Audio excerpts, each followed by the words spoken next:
Hello viewers, in today's class we are going to discuss one important problem from definite integrals involving Signum function, right? So here we have an important problem. We have to evaluate this integral from -2 to 2, and the integrand is the x square times signum of x minus greatest integer of x, right? So here the integrand is x square times the signum of x minus greatest integer of x, right? So let us call this integral as I, right? So now to evaluate this integral, what we will do, we'll make use of the definition of signum function and the fractional part function, right? Now see, let us first concentrate on this term, that is signum of x minus greatest integer of x, right? Now see, we know that the fractional part of x is defined as the difference of x and greatest integer of x, right? So this is the expression for fractional part of x. So now we can replace this term x minus greatest integer of x by fractional part of x. So we have -2 to 2, and here we have x square and signum of fractional part of x, right? Now see, we know that the domain of the fractional part function is the set of all real numbers, right? So the domain of fractional part function is the set of real numbers, and the range of fractional part function is the interval 0 to 1, right? So here from the left side this is closed, and from the right side it is open. So it implies that the fractional part of x always lies between 0 and 1, right? So either fractional part of x is equal to 0, or it is greater than 0 but less than 1, right? So this is going to be very important to evaluate this integral.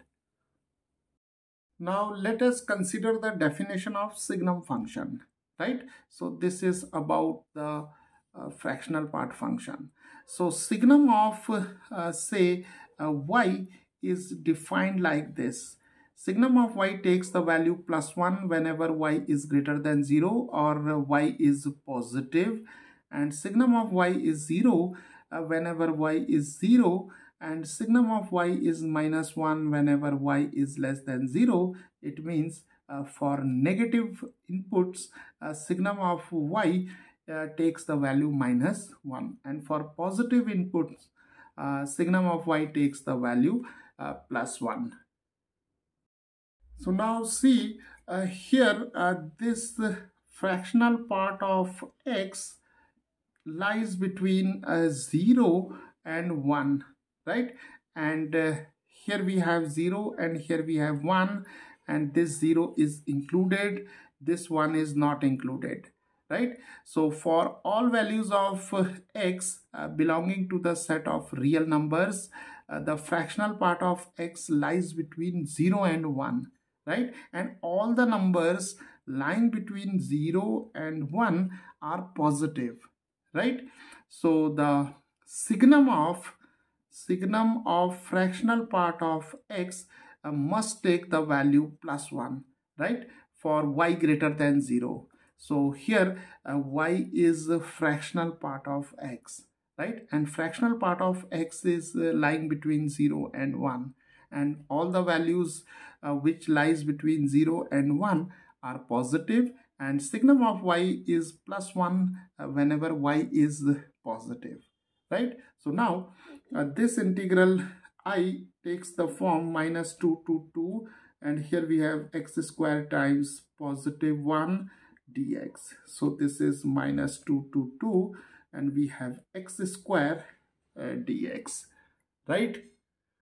So now we can easily integrate x square, and the integral of x square is x cube over 3, and the limits are from -2 to 2, right? So here we have used this result, that is integral of x raised to n is x raised to n plus 1 over n plus 1, provided n is not equal to -1, right? So now we can take 1 by 3 outside, so we have x cube and -2 to 2, so this is 1 over 3, and first we'll take 2 here, and then we have -2 cube, right? So this is 1 over 3, 2 cube is 8, and here we have -2 cube is -8, so this is 1 over 3, and here we have 8 plus 8, so this is 16 over 3, right? So the value of this integral is 16 over 3.